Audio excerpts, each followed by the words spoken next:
कहानी की शुरुआत में हम एक लड़के को बहुत तेजी से गाड़ी चलाते हुए देखते हैं। इस लड़के का नाम सान है। वो हमें बताता है कि यादें बहुत अजीब चीज होती हैं। इतना समय बीत जाने के बाद भी मैं उसे आज तक नहीं भूल पाया हूँ। यहाँ आकर वो एक लड़की के सामने गाड़ी रोकता है और यहीं से कहानी 6 साल पीछे चली जाती है और हमें कॉलेज में ट्रेनिंग ओपनिंग सेरेमनी देखते हैं। वहाँ 2 लड़कियां बैठी आपस में बात कर रही थी। इस लड़की का नाम जिया है। जिया बहुत चंचल और फुर्तीले स्वभाव की लड़की है। वो हमेशा खुद खुश रहती है और दूसरों को भी खुश रखती है। यहाँ जिया एक लड़के को वायलिन बजाते हुए देखती है। इस लड़के का नाम लिन है।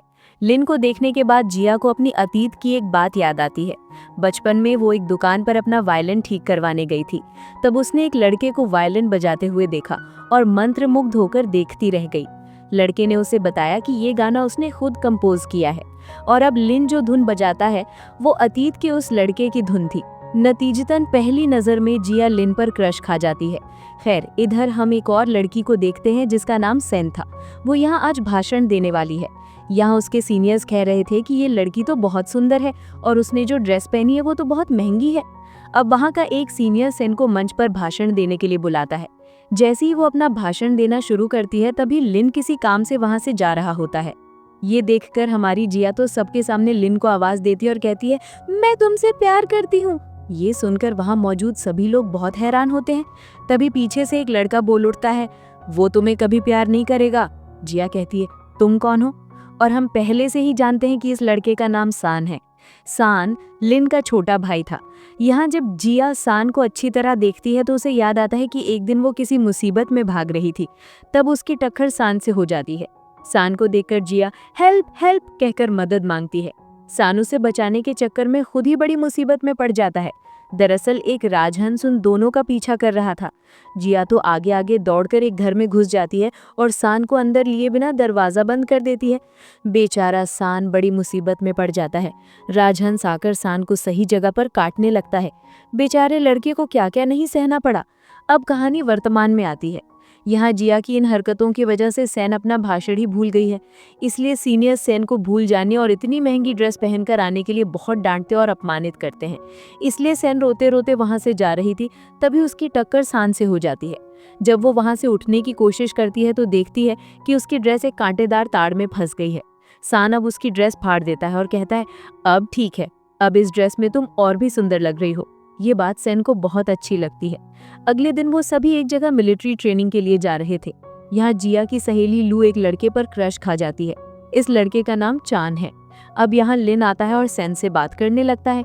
ये देखकर जब जिया लिन से बात करने जाती है तभी सान जिया के सामने खड़ा हो जाता है और कहता है, अभी मेरे साथ चलो, नहीं तो मैं अपने भाई को राजहंस वाली घटना बता दूंगा। और अब मान सम्मान बचाने के लिए जिया बस में आकर सान के बगल में बैठ जाती है। उसके बगल में लू को बैठना था, लेकिन सान लू को बैठने न देकर खुद ही बैठ जाता है। खैर, जब वो सभी ट्रेनिंग सेंटर पहुंच जाते हैं तो उनके ट्रेनर उनसे पूछते हैं, तुमने इस पेशे को क्यों चुना? कोई कहता है जिज्ञासा से, कोई कहता है शौक से और कोई तो कहता है ये उसका सपना है। लेकिन जिया बोल उठती है, मैं तो सिर्फ लिन के लिए यहाँ आई हूँ। लिन को मैं बहुत पसंद करती हूँ, उससे प्यार करती हूँ। जिया के मुंह से ये बातें सुनकर लिन थोड़ा मुस्कुराता है, जिससे हमें पता चलता है कि लिन लड़के को जिया थोड़ी थोड़ी पसंद है। लेकिन हमारा सान तो जिया के मुंह से ये बातें सुनकर बहुत हैरान होता है और सोचता है कि एक लड़की सबके सामने ये बातें कैसे कह सकती है। अब वो सभी अपने कमरों में जा रहे थे, तभी देखा जाता है कि श्यान और जिया एक ही कमरे में पड़े हैं। इससे लू को थोड़ा बुरा लगता है क्योंकि अपनी प्यारी सहेली को छोड़कर अब उसे जाना होगा। जब वो कमरे में घुसती है तो वो जिया से कहती है, ये ड्रेस तुमने मेरी माँ को दी थी है ना? जिया कहती है, मैंने ये ड्रेस बेची है। वो कहती है, तुमने मेरी माँ को ये क्यों बेचा? मेरी माँ तुम्हारे घर में 10 साल से काम कर रही है। बचपन से ही मैं तुम्हारे घर में पली बड़ी हूँ, इसलिए तुम मेरे साथ जो चाहो वो नहीं कर सकती। तुम्हारी फेंकी हुई चीजें मैं क्यों पहनूं? ये कहकर सेन जिया को ड्रेस वापस देना चाहती है, लेकिन जिया कहती है, जो मैंने बेच दिया है वो मैं वापस नहीं लूंगी। उनकी बातों से हमें पता चलता है कि सेन की माँ दरअसल जिया के घर में काम करती है और सेन जिया के साथ ही बड़ी हुई है। अगले दिन सान सेब खाते खाते कमरे से निकल रहा था, लेकिन अचानक जिया बिना देखे सान के मुंह पर मुक्का मार देती है। नतीजतन सेब तो उसके मुंह में एकदम घुस जाता है। दरअसल जिया किसी और लड़के को मारने आई थी जो उसकी सहेली लू को परेशान कर रहा था, और अब सान को मारकर जिया तो बड़ी मुसीबत में पड़ जाती है। इसलिए जिया जल्दी से सान को डॉक्टर के पास ले आती है। इलाज करवाकर जब वो वहां से निकल रहे थे तब सान जिया से कहता है, ए लड़की सुनो, अब से तुम मुझसे 3 मीटर दूर रहना और मेरे भाई की गर्लफ्रेंड भूल कर भी बनने की कोशिश मत करना। मेरा भाई कभी भी तुम्हारी जैसी लड़की को पसंद नहीं करेगा। अगले दिन सुबह लिन को लेकर जिया फिर से सान के कमरे में आ जाती है। लिन कहता है कि उससे गलती हो गई है, देखो वो रात भर रोई है, उसे अब तुम माफ कर दो। सान कहता है, भैया तुम नहीं जानते ये लड़की कितनी बड़ी फ्रॉड है, ये सब कुछ कर सकती है, इसकी कोई बात तुम विश्वास मत करना। लेकिन लिन बहुत चुपचाप स्वभाव का होता है। वो अपने भाई से कहता है, अच्छा ठीक है, लेकिन जिया को बाहर लाकर कहता है, मेरा भाई थोड़ा शरारती है लेकिन उसका दिल बहुत अच्छा है, अगर वो कभी तुम्हें परेशान करे तो मुझे बताना। जिया बोल उठती है, लेकिन तुम्हें बताने के लिए तो एक संपर्क का माध्यम होना चाहिए, ये लो मेरा नंबर रख लो। ये कहकर वो बहुत चालाकी से लिन का नंबर अपने पास ले लेती है। इधर सारी लड़कियां बातें कर रही थी कि एक लड़के को एक लड़की ने मारा है और वो लड़का सान था, ये कोई नहीं जानता था। फिर सैन सान के पास आती है और कहती है, क्या तुम्हारे गाल अभी भी बहुत दर्द कर रहे हैं? कल रात भर जिया बिल्कुल नहीं सो पाई थी। सान सोचा था कि क्या वो रात भर वाकई उसके लिए रोई है। वो कहता है, अरे नहीं, उसने तो अपनी आंखों में जेल लगाया था और जेल लगाकर उसने तुम्हारे साथ नाटक किया था। ये सुनकर सान तो बहुत गुस्से में भट पड़ता है और जिया के पास आकर कहता है, इसके बाद तुम मिर्च लगाकर रोना, ओके? खैर अब उन दोनों को खाने जाना है, लेकिन वहाँ साइकिल एक थी, इसलिए वो दोनों दौड़ लगाते हैं और कौन लेगा इसे लेकर झगड़ते रहते हैं। तो जब जिया साइकिल के पीछे चढ़कर उछल कूद कर रही थी, तभी देखा जाता है कि साइकिल का ब्रेकर काम नहीं कर रहा है, इसलिए जिया पीछे से उतर जाती है और बेचारा सान साइकिल लेकर फिर से नीचे गिरकर बहुत दर्द पाता है, इसलिए उसे फिर से अस्पताल आना पड़ता है। और पहले तो उसके गाल में दर्द था, अब उसका माथा भी फट जाता है। अब उनके बीच फिर से झगड़ा सुलझाने के लिए लिन हाजिर होता है। यहाँ सान जिया से कहता है, तुम्हारी जैसी ऐसी निचली लड़की मैंने और एक भी नहीं देखी। और तभी उसे रोककर लिन कहता है, तुम जानते हो वो कौन है? वो प्रोफेसर निंग की बेटी है और प्रोफेसर निंग जिया की माँ है, जिनसे लिन हमेशा आर्ट सीखना चाहता है, लेकिन प्रोफेसर निंग कभी किसी को आर्ट सिखाने को तैयार नहीं होती। सान लिन से कहता है, तुम आज भी वहां गए थे ना, लेकिन आज भी तुम्हारा काम नहीं हुआ। तभी जिया कहती है, कहाँ गए थे? सान कहता है, वहां जहां हम हंसों के पीछे भागे थे। जब जिया को पता चलता है कि लिन अपने अंकल के पास किसी काम से गया था, तब जिया कहती है, कोई चिंता मत करो, मैं तुम्हारी मदद करूंगी, लेकिन उसके लिए सान को भी हमारी मदद करनी होगी। और वो मदद ये है कि शियान नाम की लड़की को सान को संभालना होगा। दरअसल शियान और जिया एक ही कमरे में रहती हैं। रात में अगर जिया कमरे से बाहर निकलती है तो वो टीचर से शिकायत कर देगी, इसलिए सान को इस शियान की समस्या को देखना होगा। फिर वो रात में जब बाहर जा रहे थे तभी देखा जाता है कि सैन वाकई उनका पीछा कर रही थी। उसे रोकने के लिए वहां सान आता है और कहता है, तुम्हें मेरी एक मदद करनी होगी। वो भी मान जाती है और उसके साथ चली जाती है। इधर जिया और लिन अपने रास्ते पर चलना शुरू करते हैं, लेकिन अब चूंकि दिन था, जाते जाते उन्हें रात हो जाएगी और इस दिन के उजाले में सबकी नजरों से बचने के लिए वो एक दीवार से नीचे उतर जाती है। दूसरी तरफ सान सेन को लेकर स्केच बनवाने चला आता है। सेन अभी तक कुछ समझ नहीं पाई है। अगले सीन में हम देखते हैं कि अब उस अंकल ने दरवाजा खोला है। इतने दिनों से वो हर बार लिन को लौटा लेता था, लेकिन आज उसके साथ जिया होने के कारण उन्हें घर के अंदर आने दिया जाता है। लिन दरअसल आर्ट रेस्टोरर बनना चाहता है। उसके लिए उसे कुछ ब्लू पिगमेंट चाहिए।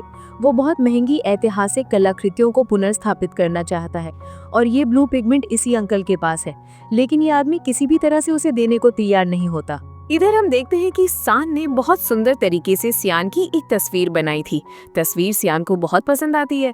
सियान कहती है, कभी किसी ने मेरी तस्वीर नहीं बनाई। ये सुनकर सान को बहुत बुरा लगता है, इसलिए वो सियान की तस्वीर लेकर कहता है, मैं तुम्हें इससे भी अच्छी एक तस्वीर बना दूंगा। ये कहकर सियान से और कुछ समय मांगता है और उसे एक और सुंदर जगह पर बिठाकर तस्वीर बनाना शुरू कर देता है। दूसरी तरफ अंकल इयोन उन्हें निराश करते हुए कहते हैं कि वो ये ब्लू पिगमेंट किसी भी तरह से नहीं दे सकते। इस कारण वे निराश होकर जब अंकल इयोन के घर से लौटते हैं तो लौटते लौटते रात हो चुकी थी। यहाँ तक कि लीन की साइकिल का टायर भी पंक्चर हो जाता है, इसलिए वे पैदल पैदल लौट रहे थे। तभी लू जिया को फोन करके कहती है, तुम इतनी रात को बाहर क्या कर रही हो? इसीलिए तो कहती हूँ सान सियान की तस्वीर क्यों बना रहा है। तब सियान और सान उसी रास्ते से जा रहे थे। लू और कहती है, तुमने सियान को रोकने के लिए सान से तस्वीर बनवाई है ना? ये बातें सियान फिर से सुन लेती है। इससे सियान को बहुत बुरा लगता है और वो वहां से गुस्से में चली जाती है। इससे सान भी गुस्सा हो जाता है, क्योंकि जिया की वजह से वो बार बार मुसीबत में पड़ता है और दर्द पाता है और आज सियान के सामने वो अपमानित हो गया, उसकी नजरों में वो बुरा बन गया। ये सब सोचकर सान बहुत गुस्से में था। दूसरी तरफ वे दोनों पैदल पैदल आ रहे थे और उनके लिए इंतजार करके ऊपर सान बैठा था। यहाँ आकर लीन सान से कहता है कि जिया को वो अच्छे से कमरे में पहुंचा दे। अब दीवार से ऊपर चढ़ते समय जिया की पैंट फट जाती है और बहुत तेज आवाज होती है। खैर, नीचे से लीन कह रहा था कि सान जिया के साथ कोई झगड़ा ना करे, उसे अच्छे से पहुंचा दे। तो इस कारण सान जिया से कुछ नहीं कहता। वो अपने भाई से कहता है, मैं अच्छे से पहुंचा दूंगा। यहाँ सान फिर से समझ गया था कि जिया की पैंट फट गई है, इसलिए वो अपनी शर्ट उतारकर उसे पहना देता है। ये देखकर जिया कहती है, तुमने चूंकि सुन लिया है तो लीन ने भी ये जरूर सुना होगा, है ना?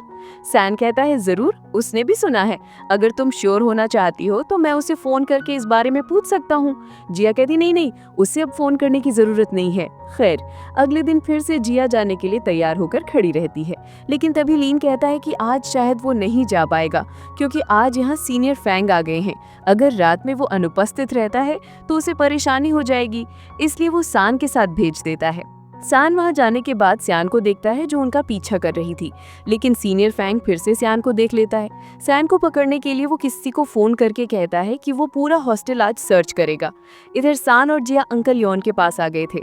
यहाँ वे ब्लू पिगमेंट देख रहे थे, लेकिन ये आमतौर पर लोग ग्लास से देखकर रंग बता सकते हैं, लेकिन हमारा सान बिना ग्लास के बस खाली आंखों से देखकर कौन सा रंग है वो बता रहा था, जिसे देखकर अंकल इयॉन तो बहुत इम्प्रेस हो जाते हैं और सान से कहते हैं, तुम मेरे विद्यार्थी बन जाओ, तुम्हें मैं बहुत अच्छे से टीचिंग दूंगा। ये बात सुनकर सान तो वहां से दौड़कर भाग आता है। दूसरी तरफ हॉस्टल में सर्च किया जा रहा था। तब देखा जाता है कि सैन अपने कमरे में ही थी। शान को कमरे में देखकर सीनियर फैंग कहता है कि ठीक है, अब सर्च करने की जरूरत नहीं है। अगले सीन में देखा जाता है कि वे दोनों जब कमरे में लौट रहे थे, तभी एक आदमी ऊपर से चिल्ला रहा है और कह रहा है कि उसका पोता इस मैनहोल में गिर गया है। अब बच्चे को बचाने के लिए सैन कूद जाता है। दूसरी तरफ सैन फैंग को बता देती है कि जिया और सैन कमरे में नहीं है। इसका मतलब है कि वो उन्हें यहाँ फंसा देती है, लेकिन यहाँ वो बहुत अच्छी एक चेहरा लेकर उन्हें फंसा देती है। तभी वहाँ लीन आ जाता है। लीन को देखकर फैन कहता है, दरअसल आज सर्च करने का मेरा कोई इरादा नहीं था, मुझसे गलती हो गई है। अगर मुझे पता होता कि तुम्हारा भाई यहाँ नहीं है तो मैं कभी सर्च नहीं करता। दरअसल सीनियर फैन को मन ही मन पसंद करता था।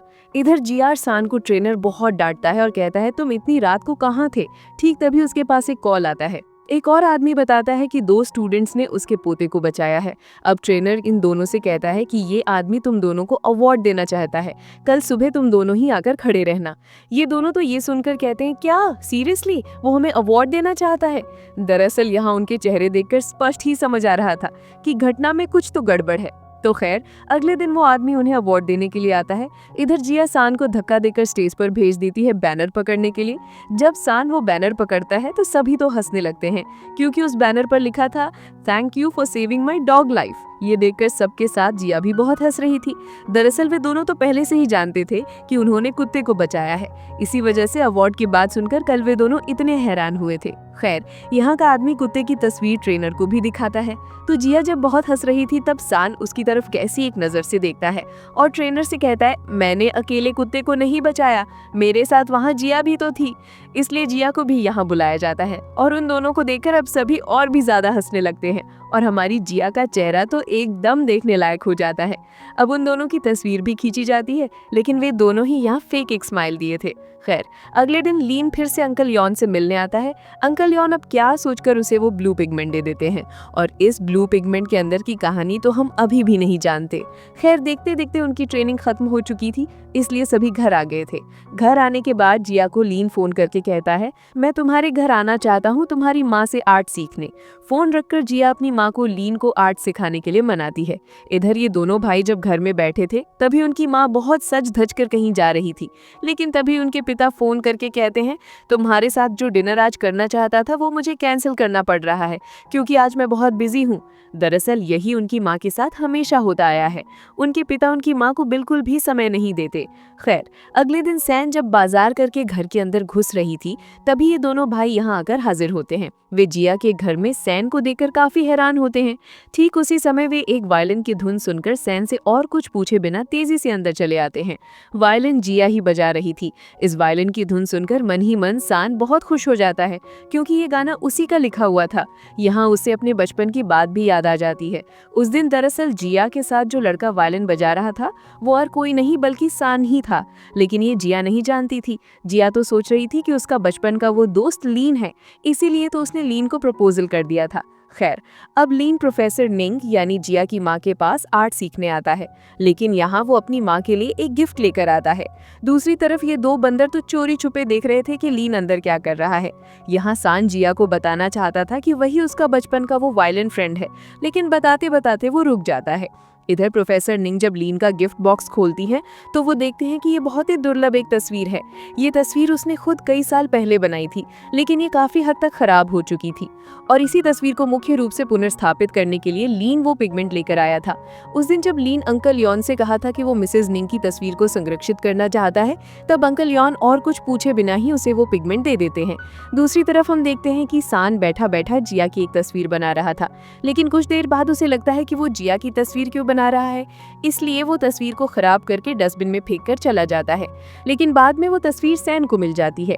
सैन तो जिया को बनाई देखकर बहुत ईर्ष्या से भरी हुई तस्वीर को फाड़कर टुकड़े टुकड़े कर देती है। अगले सीन में हम प्रोफेसर निंग को देखते हैं। वो अपने पति से बात करते करते आ रही थी। ठीक तभी एक आदमी को देखकर वो रुक जाती है और आदमी भी उसे देखकर रुक जाता है। उनके बीच क्या संबंध है हम अभी भी ठीक से नहीं जानते, लेकिन दोनों ही एक दूसरे को देखकर हंस रहे थे। अगले दिन जिया अपने हॉस्टल में फिर से आ गई थी और उसकी रूममेट हमेशा की तरह सैन थी। उनके बीच संबंध तो बिल्कुल भी अच्छे नहीं थे। अगले दिन सुबह सैन जब जॉगिंग कर रही थी तब उसकी मुलाकात लीन से हो जाती है। यहाँ सैन लीन से कहती है, तुम जरूर जिया के घर में मुझे देखकर हैरान हुए होगे, है ना? दरअसल मेरी माँ उनके घर में काम करती है, मैं वहीं रहती हूँ। लीन कहता है, मैं तुम्हें देखकर हैरान नहीं हुआ और मैं तुमसे ये सब कुछ जानना भी नहीं चाहता। दूसरी तरफ जब जिया की नींद खुलती है तो वो देखती है कि काफी देर हो चुकी है। इस कारण वो जल्दी जल्दी तैयार होने लगती है क्योंकि आज उसकी पहली क्लास है। लेकिन हड़बड़ी में वो अपने बाल कंघी में फंसा लेती और किसी भी तरह से बाल छुड़ा नहीं पा रही थी। इधर सभी कैंटीन में खाना खा रहे थे। यहाँ लू भी थी। लू सियान के साथ लीन को देखकर थोड़ी गुस्सा हो जाती है। तभी वो फिर से चांद को देखती है। क्योंकि पहले नजर में उसे चांद अच्छा लगा था, इसलिए वो यहीं चांद से बात करने के लिए वहाँ के एक खाने के बॉक्स के अंदर अपना सिर घुसा लेती है। कुछ देर बाद जब वो अपना सिर बाहर निकालना चाहती थी तो वो किसी भी तरह से अपना सिर वहाँ से बाहर निकाल ही नहीं पा रही थी। क्या एक हालत है। दूसरी तरफ उसकी सहेली जिया सबको फोन कर रही थी क्योंकि वो भी अपने बाल छुड़ा नहीं पा रही थी, लेकिन इस समय कोई भी उसका फोन नहीं उठा रहा था, इसलिए वो मजबूर होकर सान को फोन करती है। सान तो तब सो रहा था। इधर लू अपना सिर किसी भी तरह से बाहर नहीं निकाल पा रही थी, जिसे देखकर वहाँ मौजूद सभी स्टूडेंट्स बहुत हंसने लगते हैं और उसका वीडियो और तस्वीरें लेने लगते हैं। इससे लू की मान सम्मान की एकदम 12 बज जाती है। दूसरी तरफ हॉस्टल के नीचे सान आ जाता है। जिया अपने कमरे की चादर जोड़कर सान को ऊपर खींच लेती है। यहाँ सान जिया के बालों की ये हालत देखकर कहता है, तुमने बालों की ये हालत कैसे की है? दरअसल तुम एक जीनियस हो। जिया कहती है, ज्यादा बातें मत करो, तुम मेरे बाल छुड़ाओ। लेकिन बाल छुड़ाते छुड़ाते सान जिया के काफी करीब आ जाता है। यहाँ वे दोनों एक दूसरे की तरफ एक तक देखते रहते हैं, जिससे एक रोमांटिक सा माहौल बन जाता है। कुछ ही देर में उन दोनों के बीच क्या एक हो जाता है और वहाँ से खड़े हो जाते हैं। यहाँ सान तो बालों से किसी भी तरह से कंघी नहीं छुड़ा पा रहा था। तभी सान वहाँ एक कैंची देखता है और कैंची से जिया के बाल काट देता है, लेकिन जिया कुछ समझ पाती उससे पहले ही सान वहाँ से भाग जाता है। लेकिन सान जल्दी से नीचे उतरने के चक्कर में धड़ाम से गिर जाता है। कुछ गिरने की आवाज सुनकर जिया खिड़की के पास आकर देखती है कि सान नीचे चित पड़ा है, लेकिन सान जिया को देखकर ऐसा एक भाव बनाता है जैसे उसे कुछ नहीं हुआ है। वो बहुत सुंदर तरीके से चलने की कोशिश करता है, लेकिन जैसे ही जिया खिड़की से चली जाती है तभी देखा जाता है कि दरअसल सान को दर्द अच्छा ही लगा है। बेचारा पूरे ड्रामे में बस दर्द ही पा रहा है। खैर, इधर कमरे में घुसकर जिया जब अपनी कंघी देखती है तो वो समझ जाती है कि उस शैतान लड़के ने उसके बालों की उलझन तो नहीं खोली बल्कि बाल काट दिए हैं। ये देखकर जिया सान पर बहुत गुस्सा हो जाती है। लेकिन लू की हालत और भी ज्यादा दयनीय थी। उसका सिर अभी भी लकड़ी के अंदर से नहीं निकल पाया था। एक समय पर वो लकड़ी का टुकड़ा गले में लेकर बेचारी रोने लगती है, जिसे देखकर चांद वहां आता है और एक आरी लेकर लकड़ी काट देता है। अगले सीन में देखा जाता है कि लू जिया के पास आकर उसके साथ कैंटीन में क्या हुआ था वो सब बता रही थी। सब सुनकर जिया कहती है, क्योंकि तुम्हारा सिर उसके अंदर घुसा था तो वहां से बाहर निकलना चाहिए था, लेकिन निकला क्यों नहीं? लू सोचती है, ठीक ही तो है, क्यों नहीं निकला? फिर देखा जाता है कि जिया अपने बाल कटे होने की वजह से एक कैप पहनकर घूम रही थी। जब लीन ये समझता है तो वो जिया की कैप खोलकर उसके बाल बांधकर एक काठी लगा देता है और कहता है, तुम अब ज्यादा सुंदर लग रही हो। जिया कहती है, तुमने इतने सुंदर तरीके से बाल बांधना कहाँ से सीखा? तब लीन बताने लगता है, दरअसल मेरी माँ चाहती थी कि मेरा भाई लड़की हो, लेकिन सान एक लड़का हुआ था, इसलिए माँ हमेशा उसे लड़कियों की तरह कपड़े पहनाती थी, बाल बांधती थी, उसे प्रिंसेस की तरह पालना चाहती थी और मैं भी हमेशा सान के बाल बांधता था, वहीं से बाल बांधना सीखा है। ये सब बातें सुनकर जिया को याद आ जाता है कि उसके साथ वायलिन बजाया था जिस लड़के ने, उस लड़के ने भी कहा था कि उसकी माँ उसके साथ लड़कियों की तरह व्यवहार करती है, जो उसे बिल्कुल भी अच्छा नहीं लगता। यहाँ जिया जब पूछने ही जाएगी कि उस रात का वो लड़का लीन था या नहीं, ठीक तभी लीन का एक कॉल आ जाता है, इसलिए वो चला जाता है और कुछ भी पता नहीं चलता। इस कारण जिया सान को फोन करके बात करने ही जाएगी, ठीक तभी वहाँ श्यान उसे डांटती है और कहती है, मेरी चादर तुमने फाड़ दी है, इसके अलावा चादर के नीचे मेरे पैसे भी थे, वो पैसे भी तुमने खो दिए हैं। ये सब कुछ फोन के अंदर से सान फिर से सुन रहा था। यहाँ जिया शान से सॉरी कहती है उसकी चादर फाड़ने के लिए। वो ये भी कहती है कि मैं तुम्हारे पैसे दे दूंगी, लेकिन सॉरी कहने के बाद भी श्यान जिया पर बहुत गुस्सा दिखाती है। अगले सीन में देखा जाता है कि जिया तो श्यान के पैसे दे देती है, लेकिन श्यान फिर भी रात में नीचे जाकर अपने पैसे ढूंढ रही थी, और नीचे ढूंढने का कारण ये था कि जिया ने अपनी चादर तो नीचे ही फेंकी थी, इसी वजह से। खैर, अगले दिन हम देखते हैं कि सान और लीन जिया के बारे में बात कर रहे हैं। यहाँ सान लीन से बात करके समझता है कि लीन भी मन ही मन जिया को पसंद करने लगा है। ठीक तभी जिया लीन को फोन करके कहती है कि वो सान से बात करना चाहती है। लीन सान को फोन देता है तो जिया कहती है, तुम्हारी फोन पर कॉल नहीं लग रही है, सुनो मैं तुमसे अभी मिलना चाहती हूँ। ये कहकर जिया एक जगह सान को बुलाती है। सान जल्दी में जाता हुआ अपना फोन वहीं छोड़कर चला जाता है। इधर लू फिर से कैंटीन आई थी और सोच रही थी कि इसमें मेरा सिर चूंकि घुसा है तो सिर बाहर भी निकलना चाहिए। जिया ने ठीक ही कहा था, इसलिए वो दोबारा टेस्ट करने के लिए इस बॉक्स के अंदर अपना सिर घुसाती है। दूसरी तरफ जिया सान से मिलकर उनके बचपन की बातें पूछती है। सान सब कुछ टालने लगता है और कहता है जो पहले हो चुका है उसे अब याद करके क्या फायदा। दरअसल सान मनी मन सोच रहा था कि उसका भाई अब जिया को पसंद करने लगा है। ये सोचकर सान जिया को कुछ बताना नहीं चाहता था। तभी वो दोनों कैंटीन से लू की आवाज सुनते हैं। तुरंत वो कैंटीन में घुस जाते हैं, लेकिन तब तक चनी आकर लू को कैंटीन से बाहर निकाल देता है। इधर जिया और सान के घुसते ही कैंटीन बंद कर दिया जाता है। नतीजतन वे कैंटीन के अंदर फंस जाते हैं। फिर हम देखते हैं कि लू ने फिर से अपना सिर घुसाया था, लेकिन बाहर नहीं निकल पाती है, इसलिए वो बहुत गुस्से में थी और चांद पर सारा गुस्सा दिखा रही थी। दूसरी तरफ सान और जिया तो कैंटीन में फंस जाते हैं। सान तो अपना फोन छोड़कर आया था, इस कारण किसी को फोन भी नहीं कर पा रहा था। सान जिया से फोन मांगता है तो जिया कहती है कि उसके फोन में भी चार्ज नहीं है, बंद हो गया है। दरअसल जिया सान से जानना चाहती है कि क्या उसे उस रात की बात याद नहीं है। तब सान एक तस्वीर जिया की तरफ बढ़ाता है और कहता है कि ये तस्वीर उसने इतने साल अपने पास रखी है, लेकिन ये जिसकी है उसे अब वापस दे रहा हूँ। इन यादों का उसके पास कोई मूल्य नहीं है। ये बात सुनकर जिया को बहुत दुख होता है। तभी बाहर बहुत तेज बिजली कड़कती है। लग रहा था कि बहुत जोर से बारिश होगी, इसलिए वे उस तस्वीर को बाहर टांग देते हैं और शर्त लगाते हैं कि अगर बारिश हुई तो वो साथ नहीं रहेंगे और अगर बारिश नहीं हुई तो वो साथ रहेंगे। और वे श्योर थे कि जरूर बारिश होगी, लेकिन इतना बादल गरजने के बावजूद बारिश नहीं होती है। इसलिए जिया तस्वीर को पानी से भिगो देती है और सान से कहती है, तुम तो यही चाहते थे ना कि बारिश आकर तस्वीर को भिगो दे, लो अब वही हुआ। मैं तो बस ये देखना चाहती थी कि उस दिन की तरह तुम आज भी मेरे साथ रात भर यहाँ रुकते हो या नहीं। दरअसल जिया के फोन में चार्ज था, उसने तब सान के साथ रहने के लिए झूठ बोला था। अब जिया फोन निकालकर सिक्योरिटी को फोन करके उन्हें वहां से बाहर निकालने को कहती है। खैर, अगले दिन देखा जाता है कि सान श्यान को कैंटीन में लेकर आया है। दरअसल सान को पता चला था कि श्यान के जो पैसे खो गए थे उन्हीं से उसे ये महीना चलाना था। इसके अलावा श्यान ने जिया के दिए हुए पैसे नहीं लिए थे, इसलिए सान उसे यहाँ खिलाने लाता है। ये देखकर श्यान कहती है, तुमने उस दिन सब कुछ सुना था ना? सान कहता है, हाँ मैंने सब कुछ सुना था। अगले सीन में देखा जाता है कि लीन जिया से बात करने आया था। दरअसल लीन अब जिया को पसंद करता है और वही वो यहाँ बताना चाहता था, लेकिन जिया तो जान गई है कि उस रात सान ही उसके साथ था और सान को सोचकर ही जिया ने लीन को प्रपोजल किया था। लेकिन बचपन से ही मन जिया सान को पसंद करती थी। जिया यहाँ एक बड़ी मुसीबत में पड़ जाती है, क्योंकि अब वो लीन से प्यार नहीं कर सकती। लेकिन लीन उसे प्रपोज कर देता है और कहता है, अगर तुम अभी कोई जवाब नहीं दे सकती तो कोई बात नहीं, बाद में बता देना। लीन को यकीन था कि जिया का जवाब हाँ ही होगा, क्योंकि जिया ने ही उसे पहले प्रपोज किया था। अब उसे तो ये पता नहीं था कि उसे सान समझकर प्रपोज किया गया था। दूसरी ओर शान सान को पाकर उससे दोस्ती करना चाहती है, क्योंकि वो भी मन ही मन सान को पसंद करने लगी थी। अगले सीन में दिखाया जाता है कि सान घर आकर सोचने लगता है कि क्या जिया मुझे पसंद करती है। यहाँ सान को जिया की बहुत याद आ रही थी। अगले दिन वे फिर से लाइब्रेरी में मिलते हैं। वे सबसे ऊपर वाली शेल्फ से एक किताब उतारने की कोशिश कर रहे थे, लेकिन दोनों में से कोई भी उस तक नहीं पहुंच पा रहा था। इसलिए किताब उतारने के लिए सान जिया को गोद में उठाकर ऊपर उठाता है, जिसे श्यान देख लेती है। है और वो बहुत जलन के साथ उनकी तरफ एक स्टैंड धकेल कर कहती है, इतना नाटक करने के बजाय स्टैंड पर चढ़कर किताब उतार सकते हो। फिर वो सान से कहती है, मुझे तुमसे पर्सनल बात करनी है। ये कहकर उसे अपने साथ ले जाती है। जिया को समझ नहीं आता कि श्यान ने उसके साथ ऐसा क्यों किया। इसके बाद के सीन में दिखाया जाता है कि सान उस तस्वीर को फिर से रिस्टोर करने में लग जाता है और इसके लिए वो कुछ दिनों तक बहुत व्यस्त रहता है। ये तस्वीर उसके लिए कितनी कीमती है ये तो वही जानता है। चियान उसका रूममेट था। वो यहाँ आकर सोचता है कि चूंकि उनका विषय एक ही है इसलिए उसे भी रेस्टोरेशन का काम सीखना होगा। वो सान से कहता है, क्या मैं तुमसे कुछ पेज ले सकता हूँ? मैं भी थोड़ा ट्राई करना चाहता हूँ। सान कहता है, तुम्हारी जो इच्छा हो वो लेकर ट्राई करो, कोई दिक्कत नहीं है। अब यहाँ चियान सोचने लगता है कि यहाँ सबसे सस्ती चीज जो है उसे वो लेनी चाहिए और वो कोई और तस्वीर नहीं बल्कि यही तस्वीर थी। यहाँ चियान इस पर रेस्टोरेशन का काम शुरू कर देता है जिससे तस्वीर और भी ज्यादा खराब हो जाती है। फिर जब सान इसे देखता है तो वो बहुत ज्यादा गुस्से हो जाता है। वो किसी भी तरह से अपना गुस्सा कंट्रोल नहीं कर पाता। इतने दिनों से जिस तस्वीर पर उसने इतनी मेहनत की थी चियान ने आकर उसे और भी खराब कर दिया। इसलिए सान गुस्से में चियान का कॉलर पकड़ लेता है। तभी उनका एक दोस्त वहां आता है और उन दोनों को इतना करीब देखकर सोचता है कि शायद वे रोमांस कर रहे हैं।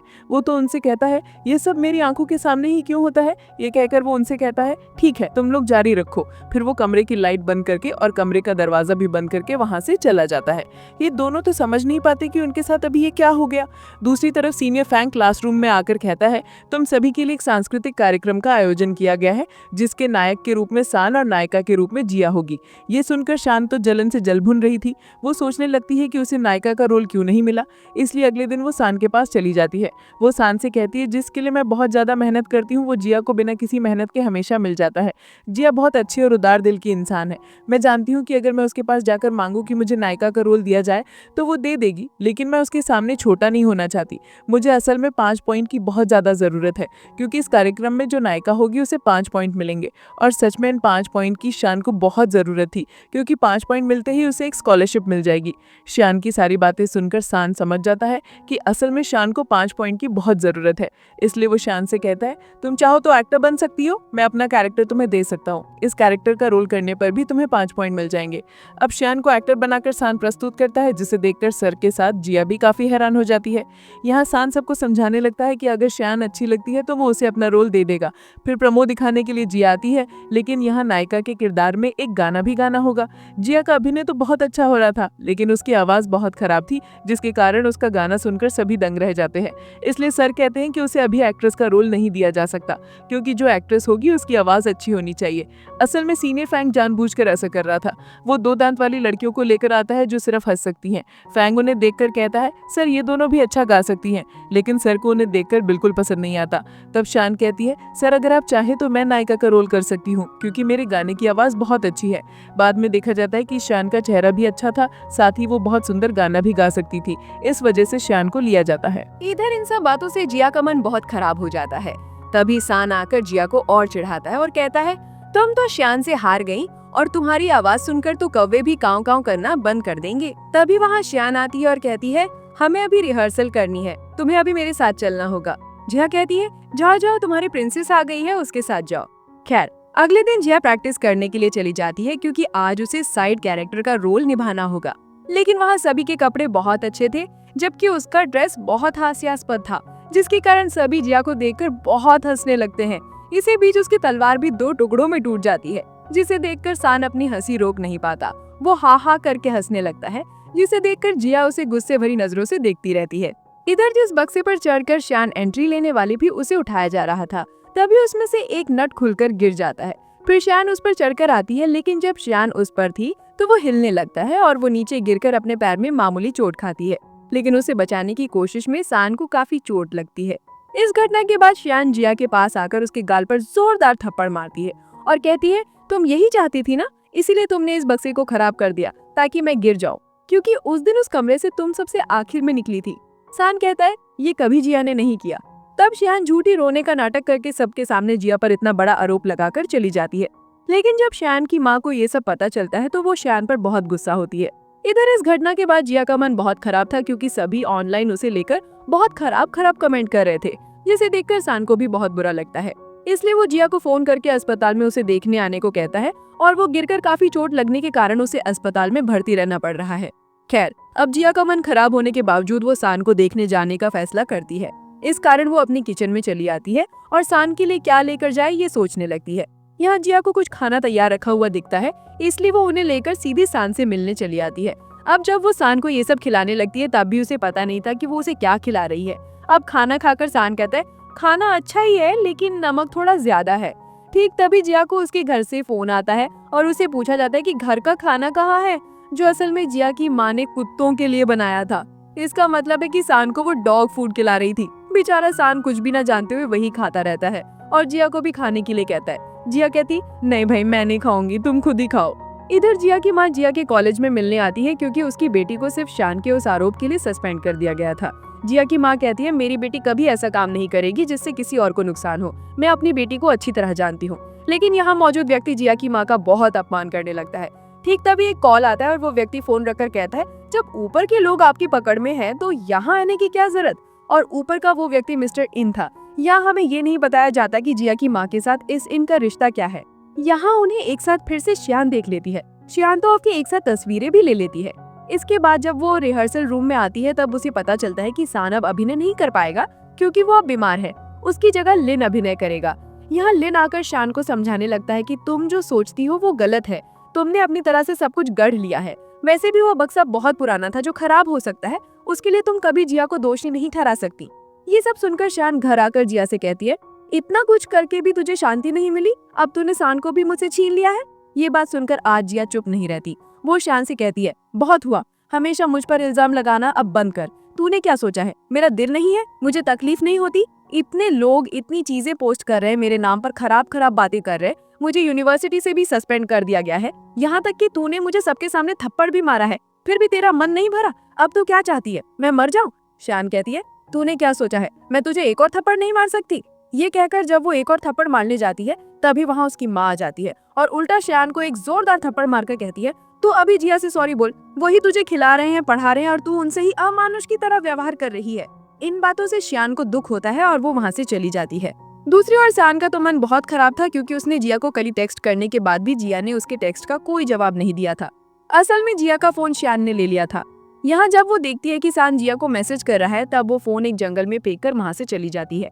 अगले दिन दिखाया जाता है कि जिया अपनी माँ से विदा लेकर अंकल यून के घर जा रही है क्योंकि उसे कॉलेज से कुछ दिनों के लिए सस्पेंड कर दिया गया है। दूसरी ओर शान जिया को बार बार फोन करने की कोशिश करता रहता है लेकिन उसका फोन बंद पाता है। इसलिए शान जिया के घर जाकर पूछताछ करता है। यहाँ उसे पता चलता है कि जिया अंकल यून के घर चली गई है। ये बात सुनकर तुरंत ही शान जल्दबाजी में सिर्फ जिया को देखने के लिए इतनी दूर एक छोटे से गाँव में चला आता है। उसे यहाँ देखकर जिया तो बहुत हैरान हो जाती है, लेकिन शान को देखते ही वहाँ मौजूद राजहंस फिर से शान का पीछा करना शुरू कर देता है। बेचारा शान कहीं भी शांति नहीं पाता। खैर, यहाँ जिया को समझ नहीं आता कि शान उसे ढूंढने के लिए इतनी दूर क्यों आया। उसे तो पता ही नहीं था कि असल में शान मन ही मन उससे कितना प्यार करता है। इधर हमें एक और सच्चाई पता चलती है, वो है मिस्टर इन के बारे में। इन शान और लिन का पता है। लिन अपने पिता से मिलने जाता है तो जिया की माँ को अपने पिता के साथ देखता है। वो दोनों एक साथ काम करते हैं, साथ ही वो स्कूल लाइफ से एक साथ पढ़ाई करते आए थे, इसलिए उन दोनों के बीच में एक अलग अच्छा बंधन था। लेकिन जब इन लिन के साथ घर आते हैं तब लिन अपने पिता से कहता है कि उसकी माँ अकेले घर में रहकर बीमार होती जा रही है। लंबे समय से उनके पिता घर में नहीं थे, उन्हें कभी कभी घर आना चाहिए। लेकिन उसके पिता इन सब बातों पर कोई बात न करके वो अपने काम की बातें करने लगता है। उन्हें एक बहुत बड़ी पेंटिंग मिली है। ये पेंटिंग बहुत प्राचीन है जिसके लिए वो स्कूल लाइफ से काम करते आ रहे हैं, जिसके लिए जिया की माँ बहुत खुश थी। लेकिन इन बातों के बीच में कहीं भी अपनी पत्नी का जिक्र नहीं करता, बल्कि वो तो जिया की माँ के साथ काम करना ही पसंद करता है। इधर हम इनकी पत्नी को देखते हैं जो अगले दिन सुबह अपने पति से मिलने जाएगी, लेकिन वो सोचती है कि ऐसी नींद से उठकर उससे मिलना ठीक नहीं होगा, इसलिए वो तैयार होने चली जाती है। लेकिन तब तक इन अपने काम के लिए निकल पड़ते हैं, जिसे देखकर इनकी पत्नी तो बहुत गुस्से में फट पड़ती है और गुस्से भरी बातें करने लगती है। अगर पति अपनी पत्नी को समय ना दे तो ये किसी भी पत्नी के लिए बहुत दुखद होता है। दूसरी ओर हम एक अंकल यून के घर में एक छोटे बच्चे को देखते हैं। वो अंकल यून का भतीजा था। वो लड़का शान से पूछता है, तुम यहाँ क्यों आए हो? शान कहता है, ये बात मैं तुम्हें कैसे समझाऊंगा, तुम अभी ये बात समझ नहीं पाओगे, लेकिन जब तुम बड़े होगे तभी मेरे यहाँ आने का कारण समझ पाओगे। अब लड़का जिया के पास जाकर उसे बाहर बुलाता है। जिया बाहर आकर यहाँ लगी हुई कई तस्वीरें देखती है। ये तस्वीरें उन दोनों के सबसे मजेदार पलों की थी। अब तक जो कुछ भी उनके बीच में हुआ है, इन सब की तस्वीरें बनाकर शान उसे एक बड़ा सरप्राइज देता है। इस तरह शान इन तस्वीरों के जरिए जिया को समझाना चाहता था कि वो उससे कितना प्यार करता है। यहाँ तक कि बचपन की वो तस्वीर भी उसने यहाँ रिपेयर करके रख दी थी। ठीक तभी यहाँ लिन आ जाता है। वो आते ही जिया को गले लगा लेता है, जिसे देखकर शान का दिल पल भर में टूट जाता है और प्यार करने वाला इंसान जब दूर चला जाता है तो दिल के दर्द की कोई सीमा नहीं रहती, फिर भी हंसी से सब छिपाना पड़ता है। सान भी वही करता है, वो एक भरा हुआ दिल लेकर वहाँ से चला जाता है। इधर जिया भी रो रही थी क्योंकि तस्वीरें देखने के बाद जिया अच्छी तरह समझ गई थी कि सान उसे कितना प्यार करता है। फिर जिया अपने कमरे में बैठकर सन द्वारा दी गई तस्वीरें देख रही थी और खुद से कह रही थी, मैं एक लड़की हूँ, मैं पहले क्यों कहूँ कि मैं तुमसे प्यार करती हूँ? तुम ही मुझे बता सकते हो कि तुम मुझसे कितना प्यार करते हो। अगले दिन वे सब वहाँ से शहर के लिए रवाना होते हैं। अंकल यॉन अभी भी सन से कहते रहते हैं, तुम मेरी स्टूडेंट बन जाओ। सन कहता है कि वो इस बारे में एक दिन सोचेगा। अब जिया फिर से कॉलेज लौट आती है। इससे शैन नाराज हो जाता है। शैन थोड़ी देर पहले ही प्लेग्राउंड में सन से बात करने आया था। यहाँ शैन सन को प्रपोज करता है, लेकिन सन उसे रिजेक्ट कर देता है और कहता है, सॉरी, हम सिर्फ क्लासमेट हैं, मैं किसी और से प्यार करता हूँ। इससे शैन को गुस्सा आने लगता है। अब शैन लिन के पास आकर कहता है, जिया तुम्हें कभी प्यार नहीं करेगी क्योंकि वो सन से प्यार करती है, क्या तुम ये टेस्ट करना चाहते हो? ये कहकर शैन जिया को फोन करता है और कहता है, सन प्लेग्राउंड में बीमार है। ये सुनते ही जिया वहां से सन के पास भाग जाती है। यहाँ आकर जिया को कहीं भी सन नहीं दिखता, इसलिए वो सन को फोन करके पूछती है, क्या तुम बीमार हो? सन कहता है, मुझे हाथ में थोड़ी चोट लगी है, लेकिन अब मैं ठीक हूँ। जिया पूछती है, तुम कहाँ हो? सन कहाँ है ये बताते ही जिया तुरंत वहां दौड़कर आती है। यहाँ जिया सन को इतनी ऊपर देखकर डर जाती है और कहती है, तुम जल्दी नीचे आ जाओ। लेकिन सन तो उल्टा होकर जिया को पकड़कर अपनी तरफ खींच लेता है और बहुत ही रोमांटिक तरीके से किसेस करता है। थोड़ी देर बाद वे दोनों बहुत शर्मा जाते हैं। हालांकि वे दोनों यहाँ बहुत खुश थे क्योंकि दोनों एक दूसरे से प्यार करते थे, लेकिन कोई किसी से कह नहीं पा रहा था। और अब किस करने के बाद वे दोनों अपनी अपनी दिशा में चले जाते हैं। सन अपने कमरे में आकर खुशी के मारे अपने रूममेट चैन को गले लगा लेता है और कहता है, आज मैं बहुत खुश हूँ।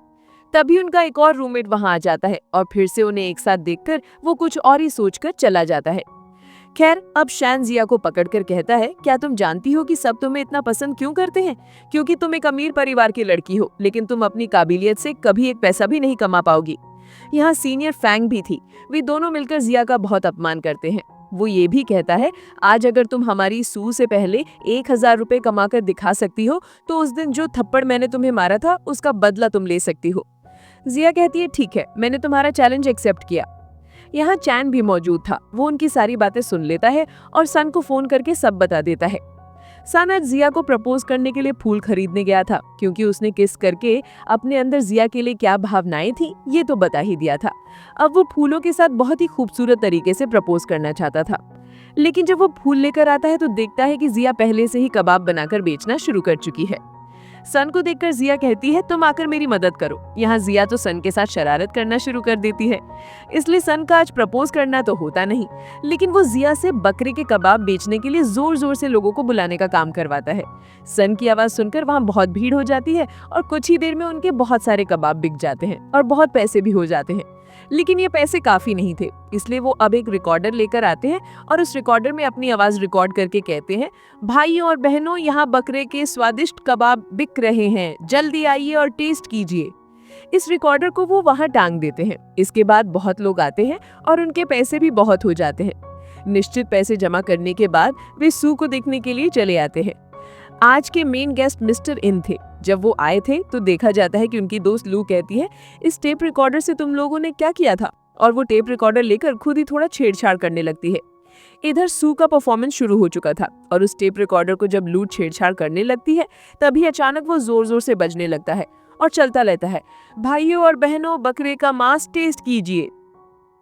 इतनी तेज आवाज होने के कारण सू अपने परफॉर्मेंस से डिस्ट्रैक्ट हो जाती है। इसके बाद लोग उस पर नाराज होते हैं और कहते हैं कि उन्हें ये एक्ट्रेस बिल्कुल पसंद नहीं आई क्योंकि इसे टीवी पर दिखाया जाएगा। इसके अलावा ये ठीक से हंस भी नहीं पाती। अगर आपके पास कोई और अच्छा व्यक्ति है तो उसे बुलाओ, हम इस लीड एक्ट्रेस को बदलना चाहते हैं। इसलिए अब वहां से लिन जिया को फोन करता है। अब जिया का फोन तो यहीं बज उठता है।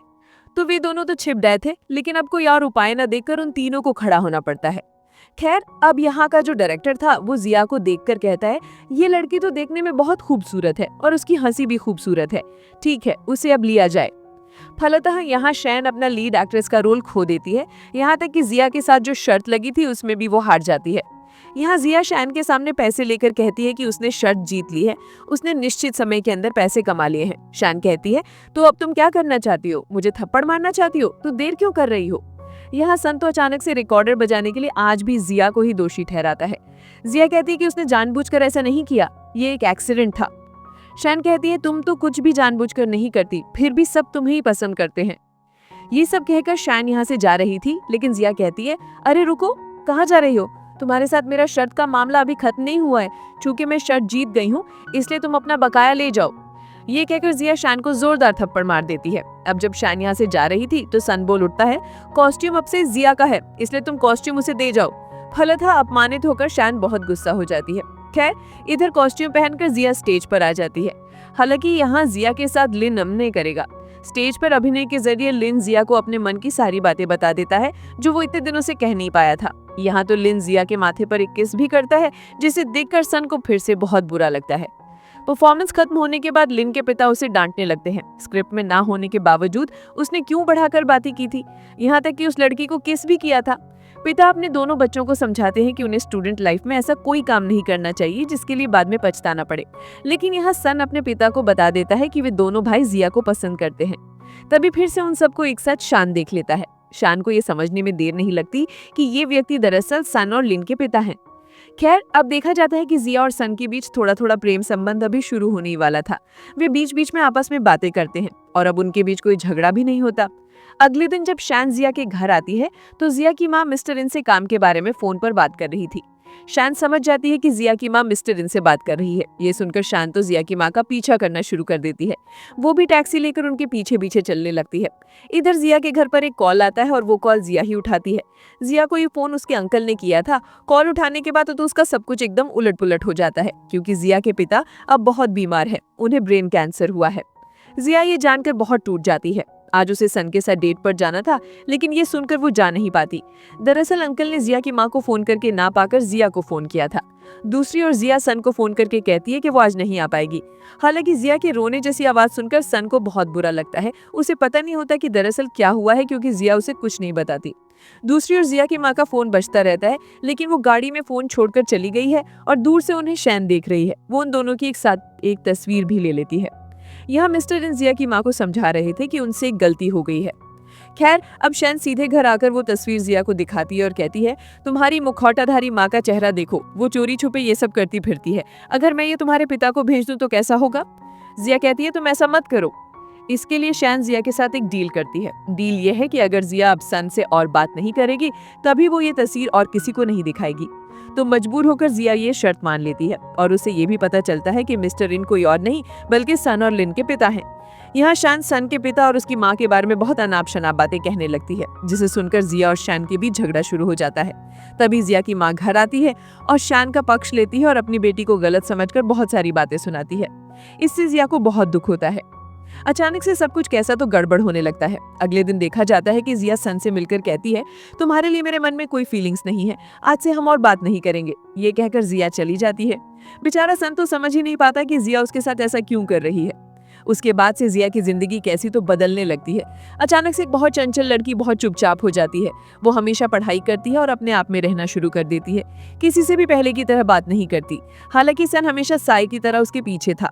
इधर हम लिन को देखते हैं। वो स्कूल से फोन पर बात करते हुए निकल रहा था। बात करते समय वो अचानक क्लास में शैन को देखता है। शैन यहाँ कुछ कर रही है। दरअसल शैन यहाँ जिया की टेबल पर एक चीट शीट रख रही है, क्योंकि कल उनका एग्जाम है और ये दूर से लिन देख लेता है।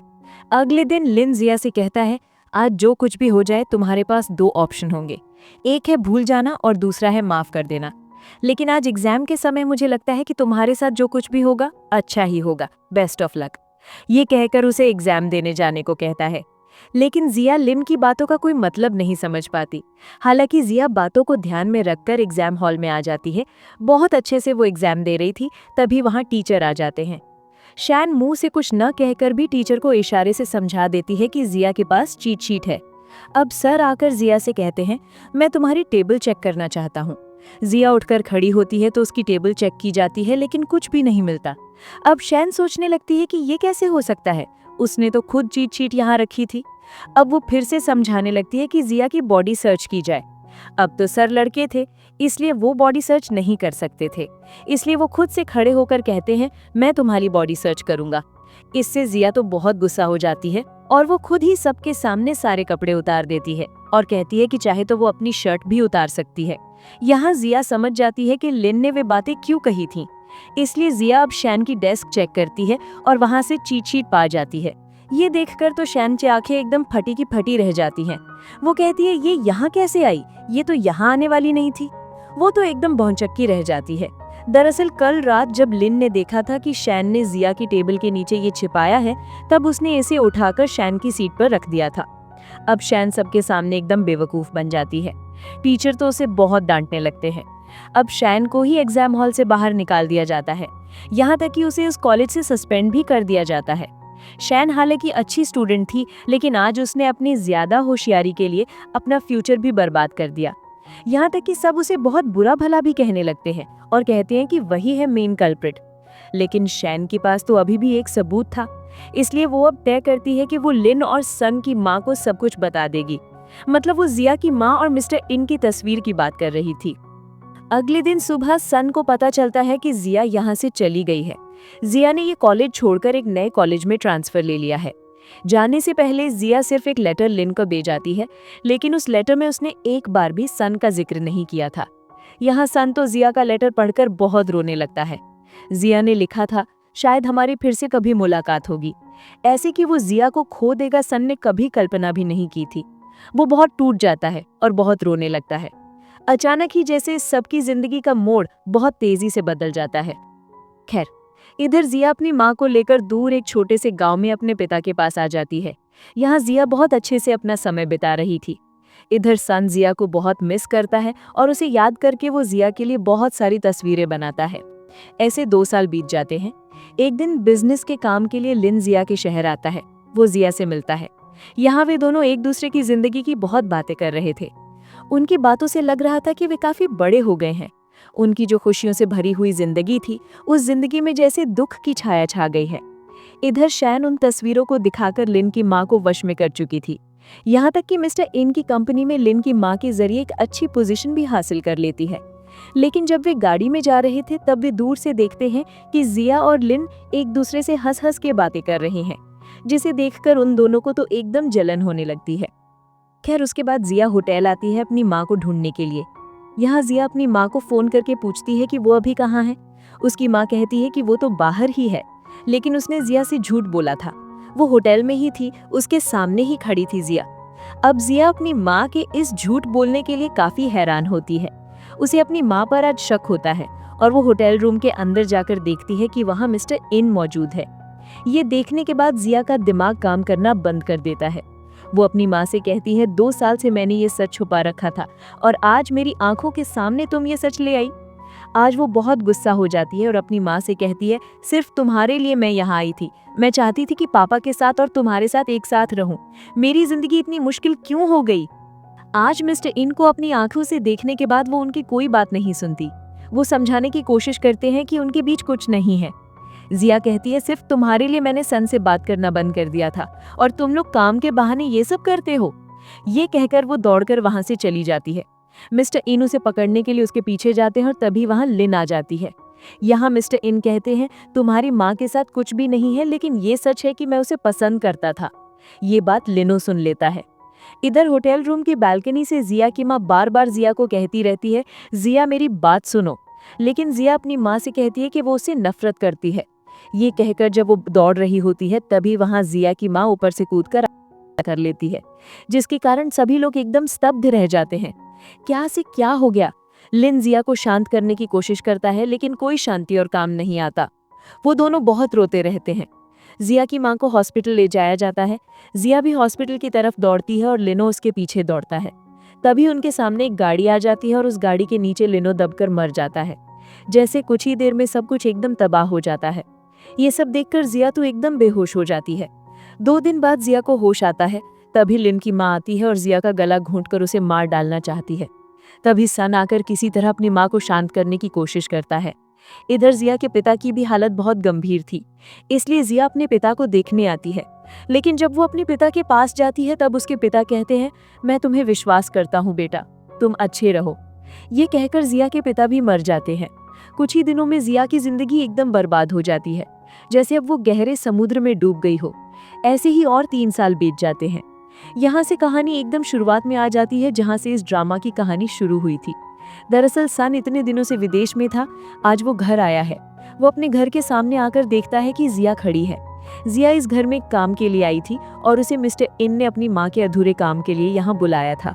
लेकिन सन जिया को देखकर कहता है, तुम यहाँ क्या कर रही हो, यहाँ से अभी चले जाओ। जिया कहती है, मैं तुम्हारा मुंह देखने यहाँ नहीं आई हूँ, काम के लिए मुझे यहाँ हायर किया गया है, इसलिए अगर मेरा मुंह नहीं देखना है तो तुम्हें पहले अपने पिता से बात करनी होगी। अगर तुम उनसे कहकर मुझे यहाँ से निकलवा सकते हो तो मैं यहाँ से चली जाऊंगी। अगले सीन में हम देखते हैं कि जिया के बैग में बहुत सारी दवाइयों की बोतलें हैं, यानी अब उसे दवाइयों के बिना नहीं चलता।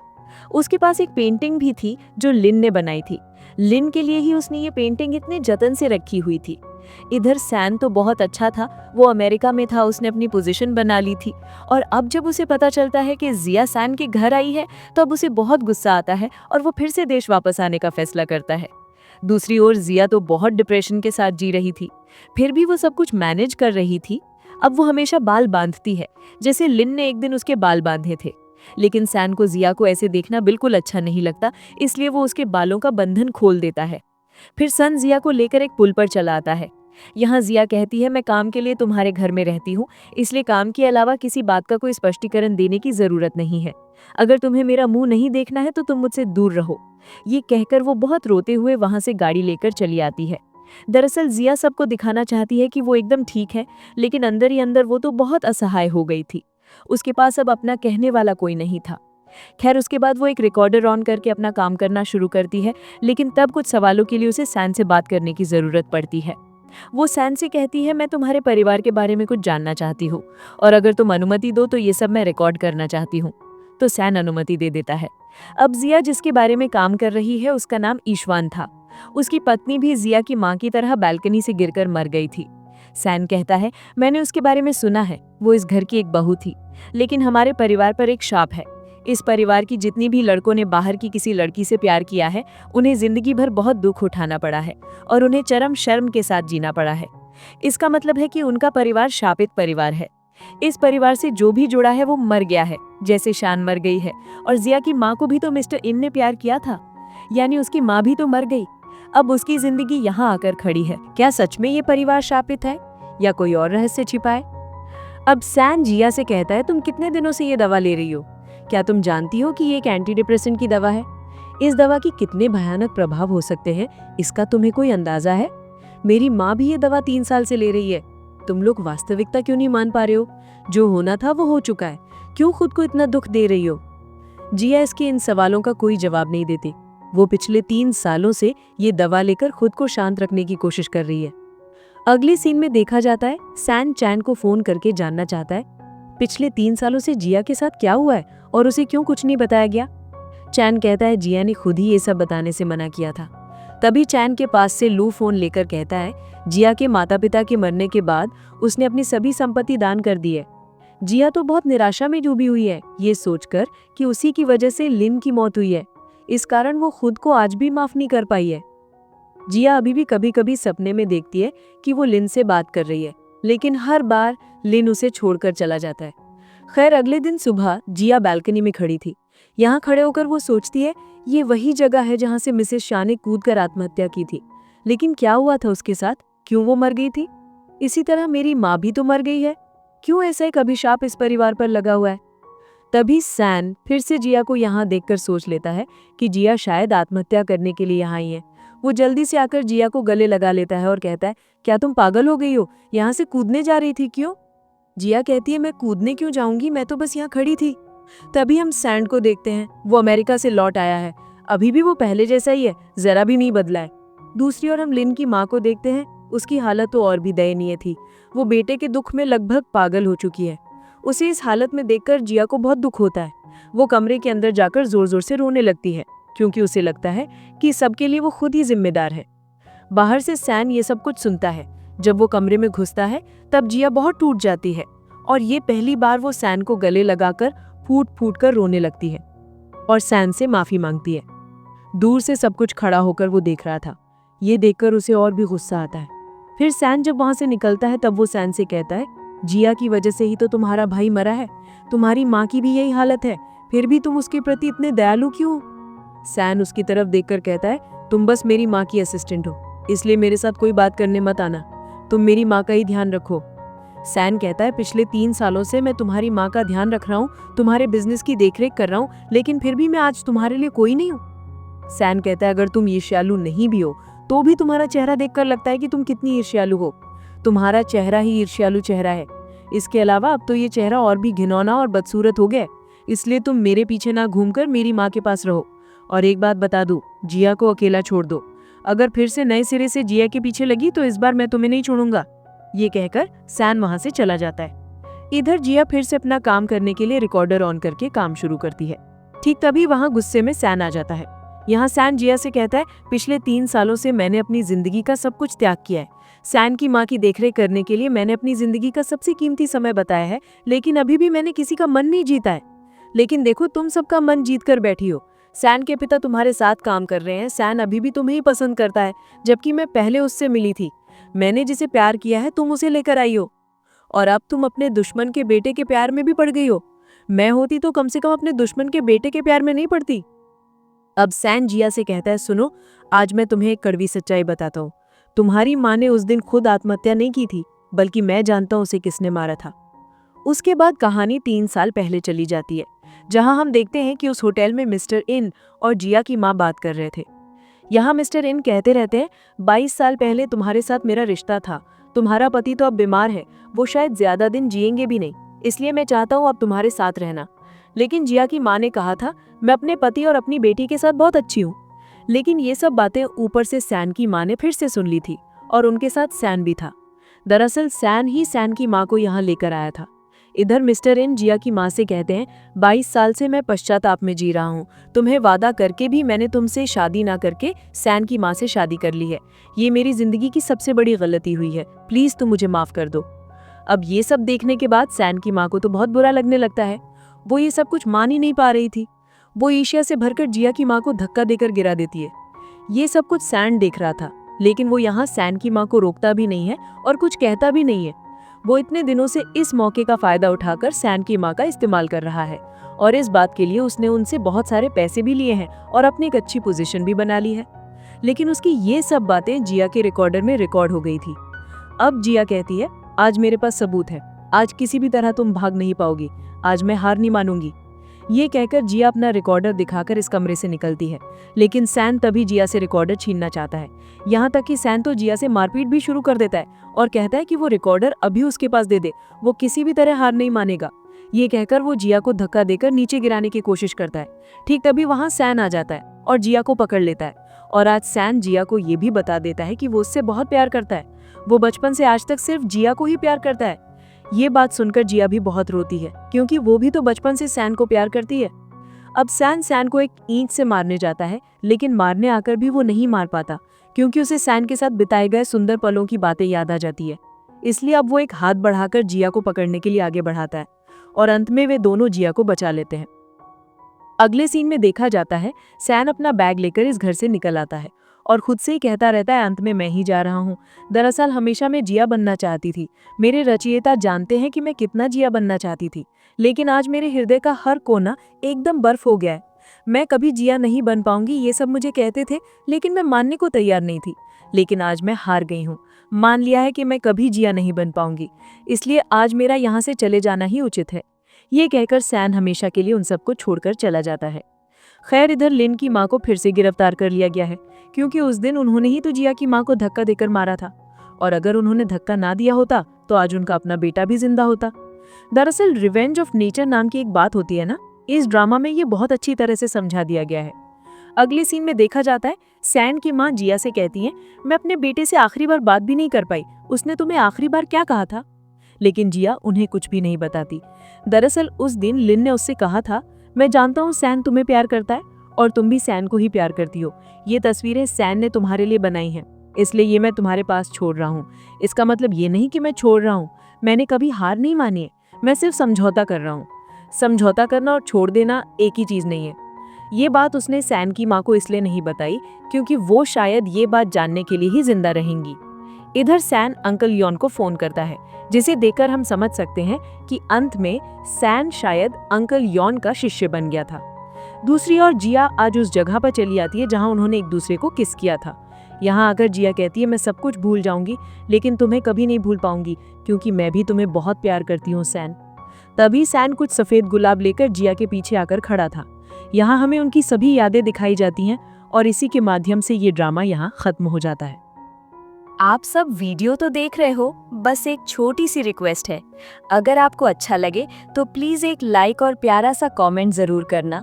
आपकी ये छोटी सी मदद से आपकी बहन को बहुत हौसला मिलेगा। हमेशा ऐसे ही प्यार देते रहिए। धन्यवाद।